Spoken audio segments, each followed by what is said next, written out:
that's really good to hear. And I think something about listening to your book, I've listened to your podcast, and something that I find really admirable about you as a reporter is your victims first mentality. I mean, the way you handle with care the conversations you have with victims is really something that I think a lot of journalists need to take a page out of your book, because even in your book, at some points, you were really disgusted by your colleagues' questions to victims' families. You thought just the level of callousness was something that you would never aspire to be. So when you're putting this together, how did, as an EP, did that victims first mentality guide you?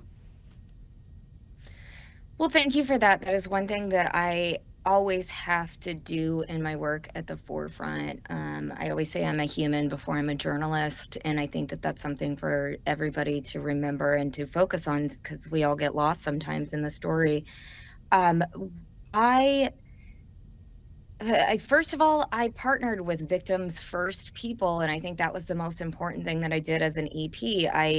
When people were asking um, about making this story into a series, I could just tell by questions of what kind of series that they would make. And Aaron and Michael was just different. They asked about Gloria, and they asked about Gloria's family, and they asked about Stephen's family and Mallory's family, and I could tell that they were going to make a show that would tell their stories and honor them.